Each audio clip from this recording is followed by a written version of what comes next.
All right.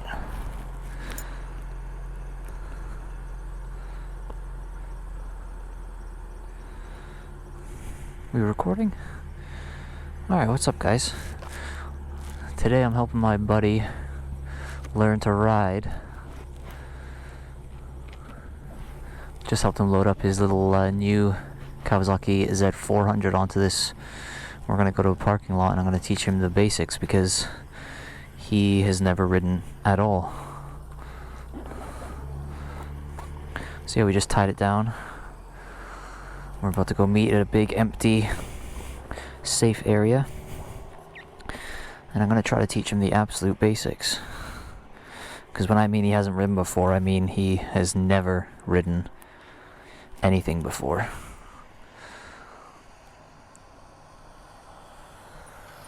He's got his basic license, which in Ontario here is called the M1. So he's, you know, technically allowed to ride, but that actually doesn't involve any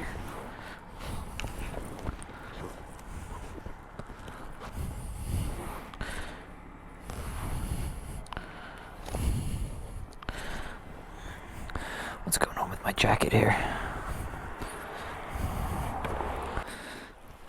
But yeah, having your M1 doesn't actually require you to pass a riding test in Ontario. It's one of the things I think is actually kind of ridiculous. You can go and do a written test, get your basic license, and there's no restriction on the type of motorcycle you can ride.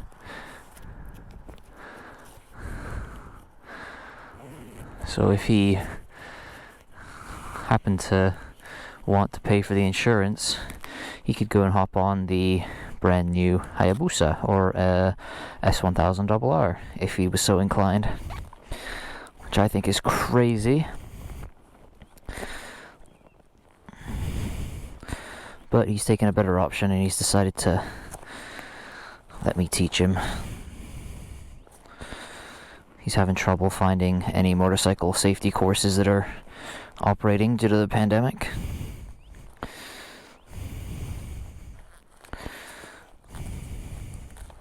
These are my new Revit Sand 4 H2O waterproof gloves. Just trying them out. It was raining while I rode here.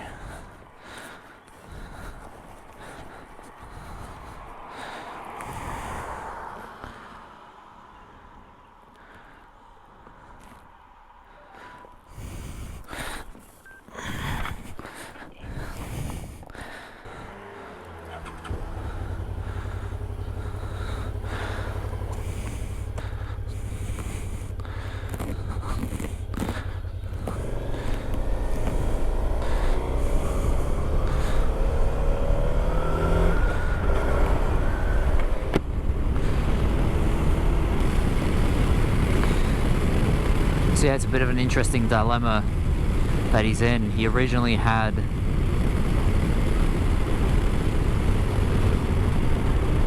insurance set up contingent upon him completing the safety course, which he had booked. And then the safety course was cancelled due to ongoing lockdowns.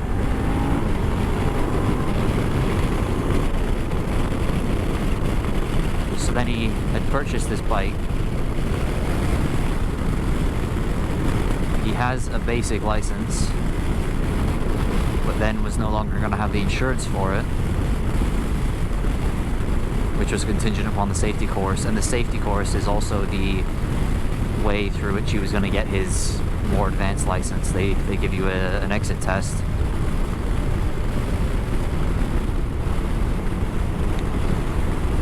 So now we're hoping that I can teach him how to ride safely and competently, enough so that he can go and do his test via the standard government testing method. And then he can get that insurance again.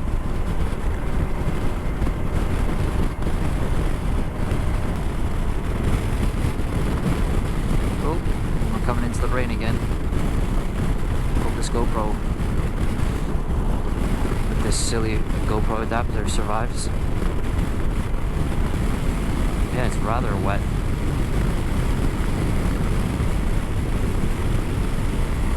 Oh boy, I set the GoPro up right when we were leaving his place because it was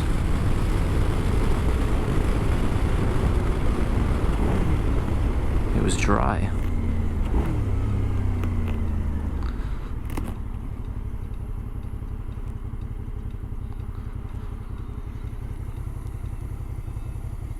I think it should be okay.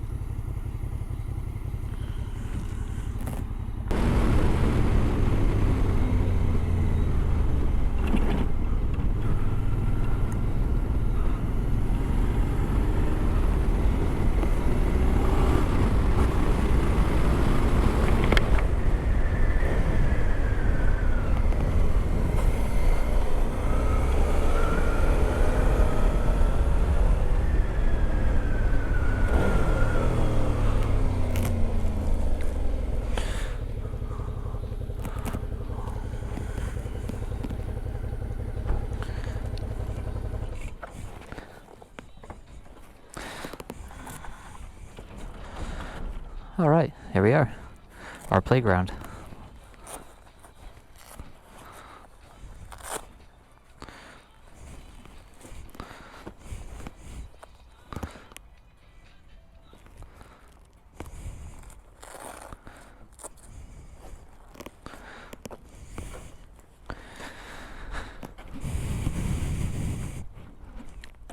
Let's give this thing a little bit of a whirl.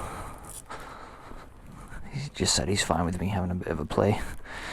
Yeah, it's a good looking bike, man. I like it a lot.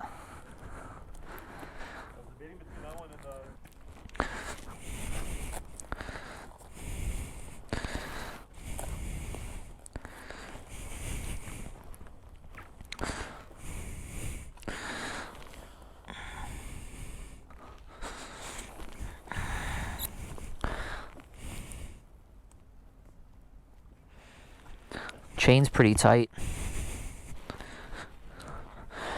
Chain's actually probably a bit too tight. Not that it's matters for today, but I would imagine. Yeah, it's pretty firm, and it'll get a little bit firmer when you put weight on it too. But oh yeah, so light. Yeah, wow.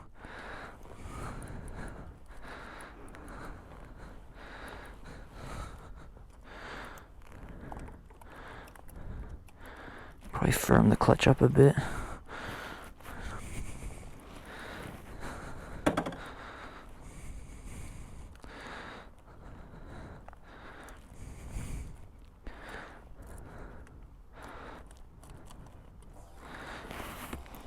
Hope we have fuel.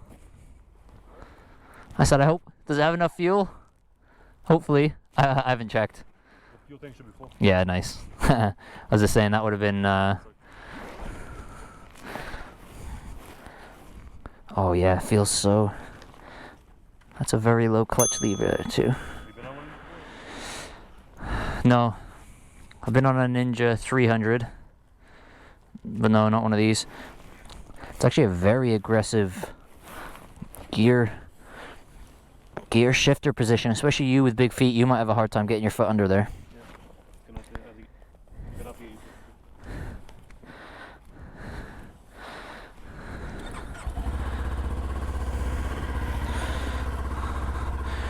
Wow, the clutch lever is so soft. That's so nice. What's right about this bike? The clutch is like really soft compared to the bike.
Yeah, it's good fun, man. Good. Brakes are nice and firm, which I like. I like that a lot. I guess I'm used to my R6. I got stainless steel lines, and I like super firm brakes, and that's nice. Yeah, it's real nice and firm. I just firmed up the clutch lever a little bit. I had a little bit too much play.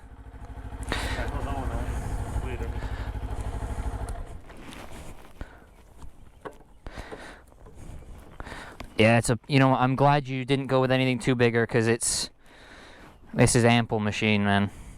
Yeah, once you get comfortable with it, you'll see. Yeah, the clutch levers, you only want, if you come and look back here, if you kind of feel this and you move it up until the point where you get a little bit of resistance, until you start to feel the cable pull a little bit, you only want not anything more than that amount of play. Some people say, you know, if you can fit like a quarter in, that's about the play you want. And then this is your adjuster here. This thing just keeps it tight. That doesn't actually do anything. You just loosen that off, and then you turn this whole thing here. Oh, okay. Yeah. And that's actually putting how much, and you'll see when you adjust that, it'll change how tight or loose the free play is on the lever. And that's pretty much good there. And then you just tighten that to keep its position. All right, let me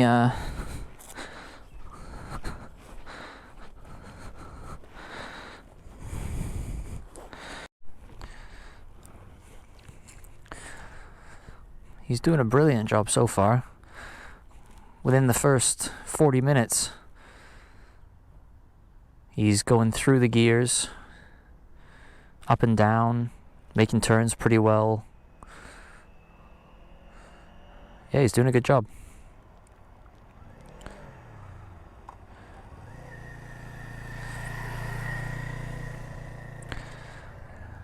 Hopefully he keeps an eye on this van.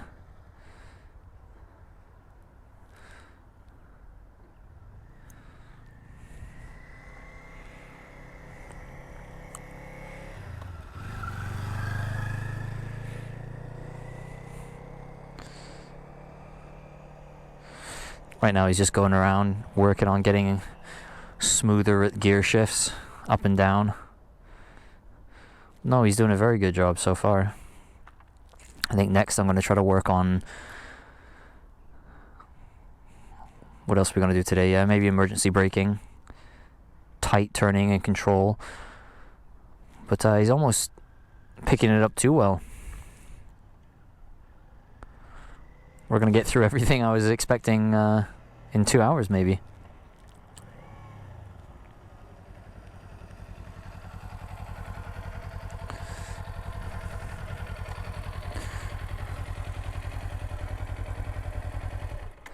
How was that? Felt a little better. Yeah. I feel a lot better going from first to second than from second to first. Because the engine feels a lot more smooth. I don't know why. Yeah, it will. It a lot of it will be because you start to give it that throttle. As soon as you give it that throttle, it's a smooth transition. The reason it's choppier for you going from second to first is because for now I'm just having you ease the clutch out. So you're actually letting the bike do all of the rev matching itself. So you'll feel it's obviously kind of it's going up in revs, and the bike is slowing itself down. Once you get good enough, I mean, you're doing really well. I mean, if maybe you can even try this now if you want. The technique to trying to smooth those gear shifts is rev matching. So I'll show you on my bike, or I'll do it on here again, maybe so you can hear whatever you think. When I'm going down a gear, or down any gear, I give it a blip of the throttle. So it's clutch, blip the throttle, down a gear, and then release. And that blipping of the throttle does what you're feeling the bike do when you're going from second to first, and it's going, the revs are going up, and you feel the bike starting to, dip forward as it slows itself down. If you blip that throttle just before you ease the clutch out, you're kind of doing that. You're bringing it to the point where it wants to be in the lower gear, and it should be smoother. That is a pretty finesse job though. I don't know if it's something you want to try. Maybe you try it first, I want to hear. Yeah, sure. Got it. I'm gonna throw my gloves on again. And maybe it might be something you want to try when you're even more comfortable, like when you're going up and down. Well, up to you. If you feel like you're pretty comfortable going all the way up and down through the gears, and it's just a little bit choppy going down the gears, then maybe you can try it.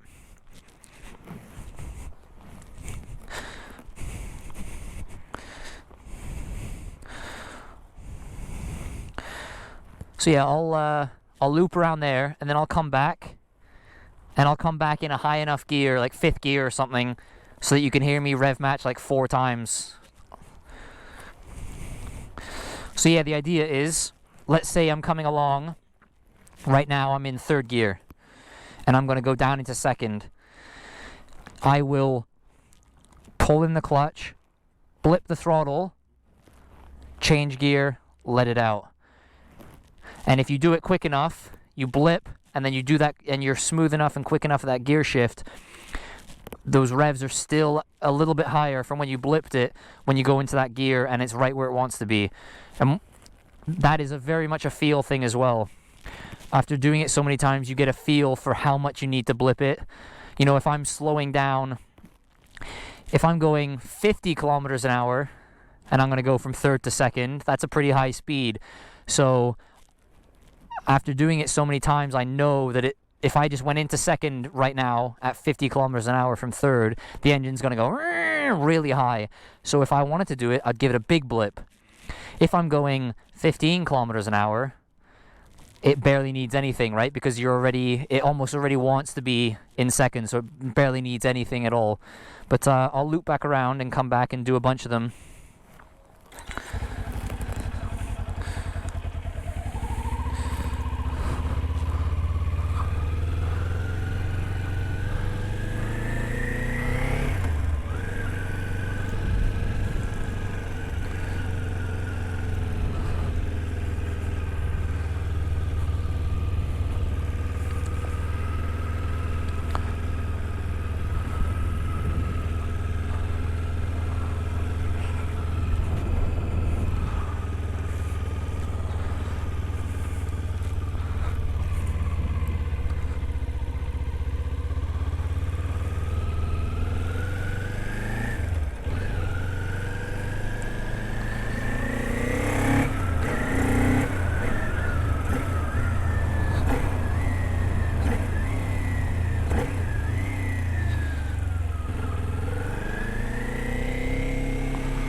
I don't know if you could kind of see and hear that. Yeah, it's like right as I'm about to change gear, it's just a little blip and then a quick gear change, you know, and then let it out. And it's just getting that, you know, those revs up where the bike would naturally bump them up to when you change. And it's the bike doing that naturally is what feels a bit rough. Because when you just let the clutch out, and that's perfectly fine, eh? What you're doing, just letting the clutch out smoothly while changing down a gear, perfectly fine. And when in a little bit, I'm going to teach you some emergency braking and getting a good feel for, you know, coming to a stop like firmer, faster and faster and faster. Then what you're doing by going down the gear and letting the clutch out is actually exactly what you want to do, because you feel the bike slow itself down as it goes. You'll actually make use of that when braking. If you rev matched while going down gears while trying to emergency brake, you're actually almost, you want to make use of that engine braking. Importantly, it's a blip, and then get that gear change done pretty quickly afterwards if you can. Otherwise, if you're a bit too slow, you'll blip, and then if you do the gear change pretty slowly, after you've blipped it, it'll be coming back down, and you'll only get the gear change done after the revs have dropped back down anyway. I think that's neutral. Solo now, the other thing is down packed, so. Yeah, exactly. Yeah, if you want to keep working on the other bits first before you try, yeah, whatever you feel. Okay, I'll see how it feels. Maybe I might try it. Okay. Yeah, and you know what? No matter what, as always, if you try it and you f something up and you don't know what gear you're in, or anything happens, just pull the clutch in and come to a stop. As always, that's your default safety. That clutch, if that clutch is in, yeah, nothing can happen. Also, it sounds dumb, but try going around that island the other way. Okay. If you keep going one way, you end up you'll probably get very comfortable going to the left, but then the first time you want to go to the right, you'll go, oh, this is a bit like, you kind of, yeah. I know I'm throwing a lot of stuff at you, but you're doing real well. Also, going around islands like that, and for the future, anytime you're going into a turn, don't change gears while you're turning or leaning. You're going slow enough speeds that it shouldn't really matter, but if you don't do a smooth one, if you're leaning a fair amount and you don't do a smooth one, it can really upset the suspension, and you can yeah, throw stuff. So the idea is get all your braking and gear changes done, and then go around the bend. So, you know, if you're going up to there, and it might help you prevent some little weird moment in the middle of the bend. You know, if you're in too high of a gear and you're going slow and it starts to want to go, and then you try to accelerate, but then you kind of, yeah. So if you can, get in a nice gear and then go through the turn. But no. Ideally, yeah.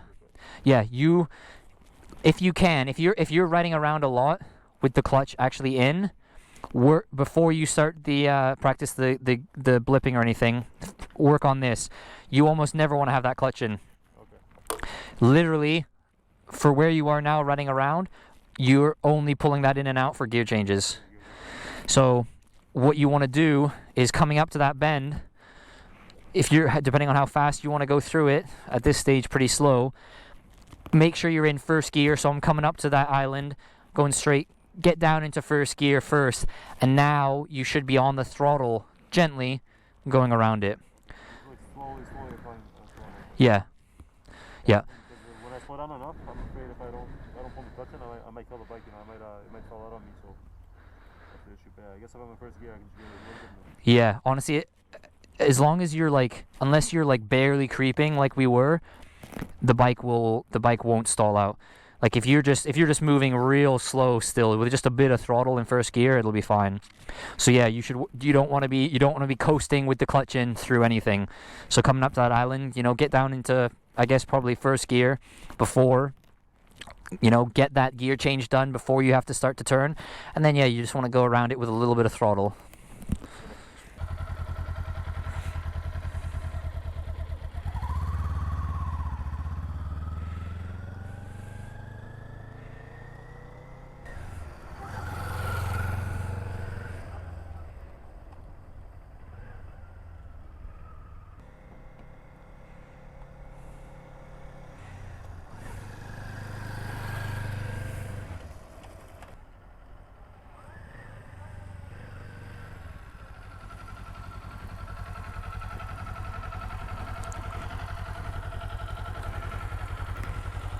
The biggest problem is downshifting. Yeah. Into first gear. For some reason, I got. That's all another thing you said before, like when you get a little bit of rev. Yeah. Did you try that? I didn't try it. No. Yeah, it's probably, if you're still getting a bit comfortable, yeah, try that in a little bit. So yeah, what can you try to explain what I think I can kind of hear? I think what it is, it's probably, it's kind of hard to, it's counterintuitive, but you're probably doing it too cautiously. The amount of time it takes when you roll off and then pull in the clutch and then change gear and then ease off the clutch slowly, that whole time, like I was saying, your bike, you're probably already pretty low in the revs. Like, I think I can hear you're not really riding around too high in the revs, which I should say, don't be afraid to ride around at 8,000 or 9,000. Okay. Especially these bikes, they're designed for it. So I would say if you want, ride around a bit and get a feel and a sound for getting it, you know, right up to 10,000, then change gear. Right up to 10,000, then change gear. And what that might help you with as well is what's probably happening is, because you're also new and learning, your gear shifts are slow, and because you're starting off at, you know, 4,000 or 5,000, the amount of time, as soon as, like I said, as soon as you're clutching in, those revs are dropping even lower. And then when you're going into a lower gear, right, it's jumping way up here. It's doing a big jump in the revs because of how low it was when you started changing the gear, and then how long it took when the revs are dropping even further. So then when it starts to engage, when you release the clutch, it's going like a, not that bad, but like a big, you know. Whereas if you start a little bit higher, and if you can work on getting that clutch in and getting it out a little bit quicker, the quicker you can do it, the less the revs move around and the smoother that will be. So, can I hop on again? If it kickstand down, or got it. So,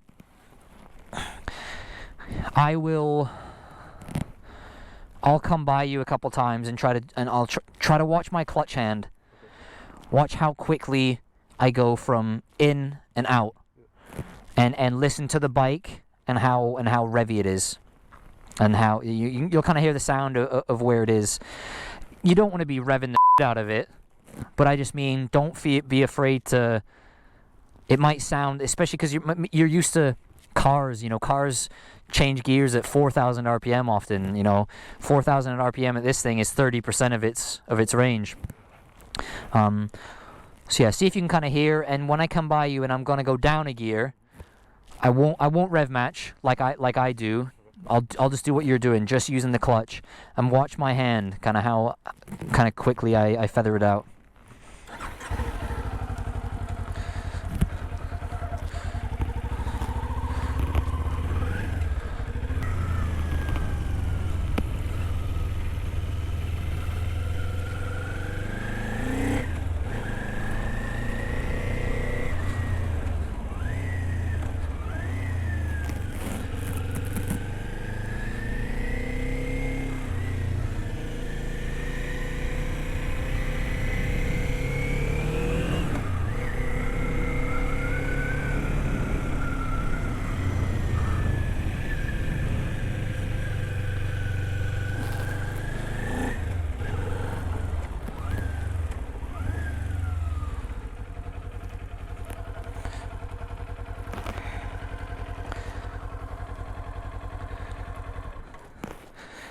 So it's a pretty quick,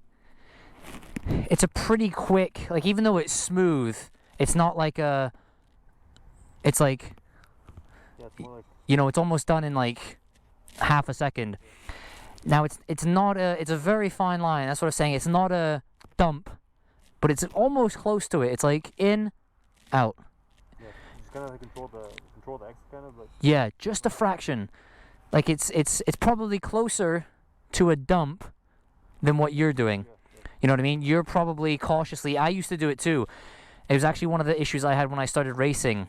I would get the rear wheel, I'm braking hard and I'm coming into a turn, you know, going down 2 or 3 gears. I was being really smooth. I was being too slow, and I was having the exact same issue. So you actually need to be pretty quick at letting it out. So yeah, work on that. You know, it's just letting that clutch out pretty smoothly.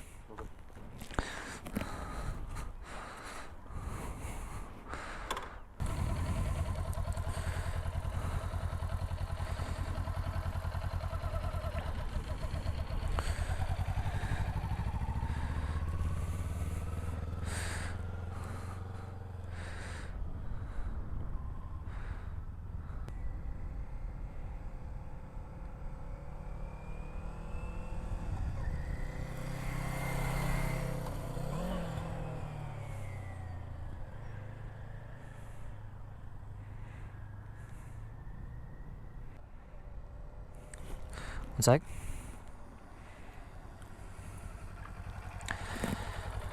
It's hard for me to tell and hear and see.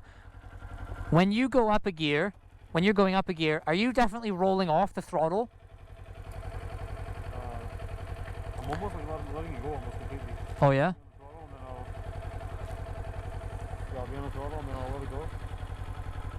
Change gear. Okay, because I was trying to watch your throttle hand and I didn't see. Maybe that's why. Maybe it's because you're kind of letting go. Work on, instead of letting go, just because I don't want you to get into any bad habits. Work on making this a conscious feel. Like roll it off. So you're accelerating, roll it off fully. Like you push it to, you know. So I'm coming along. Roll off, change gear, and then roll back on.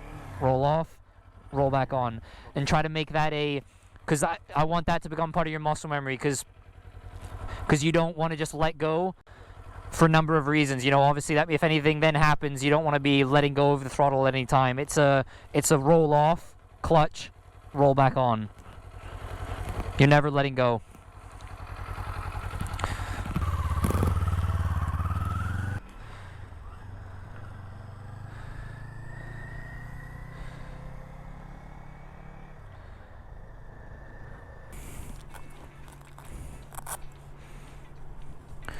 Right. It's much nicer now, as you guys can see. We've been here for about something like 4 hours. He did really, really well. I mean, he was going through all the gears. I got him working on emergency braking while going through the gears, dropping the gears.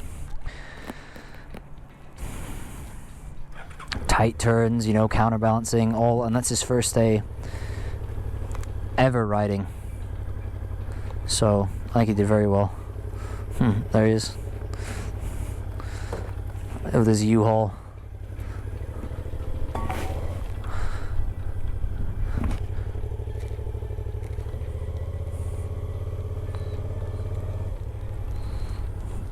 I dropped my bottle.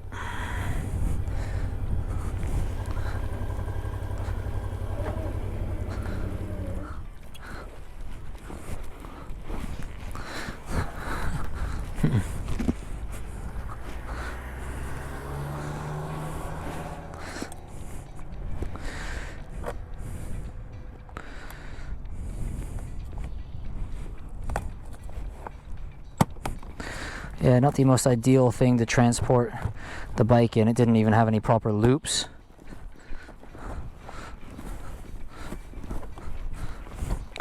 To strap the front of the bike down, they just had those annoying, like, it's like a moving truck, those wooden panels along the side.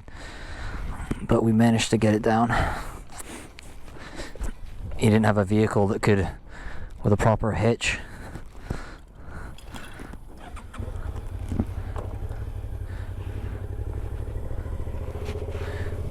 To get the motorcycle, the U-Haul motorcycle trailer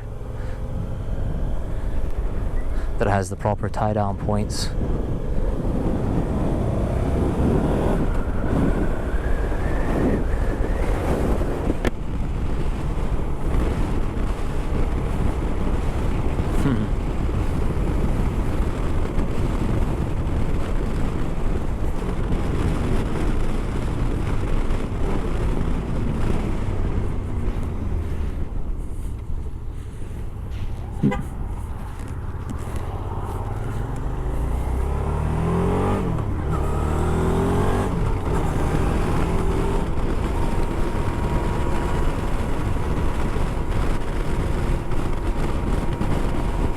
Now I'm off to drop off a package.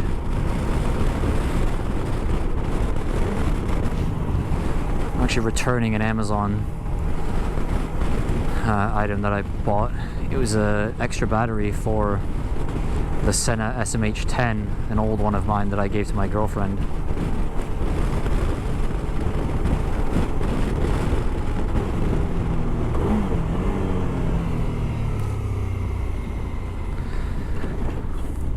Managed to find the exact battery that should fit in the Senna.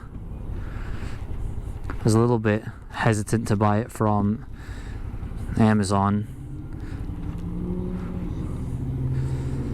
but it was the only one that I could find, and yeah, it went in fine. Held the charge once.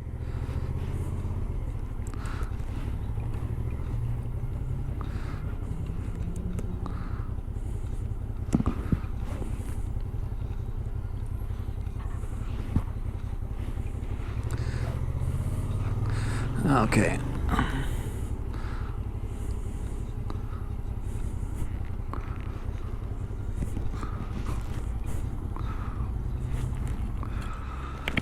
And yeah, I held a charge once. And then the next time I went to charge it, nothing. So that's what I get for ordering it from Amazon. But there was no other option.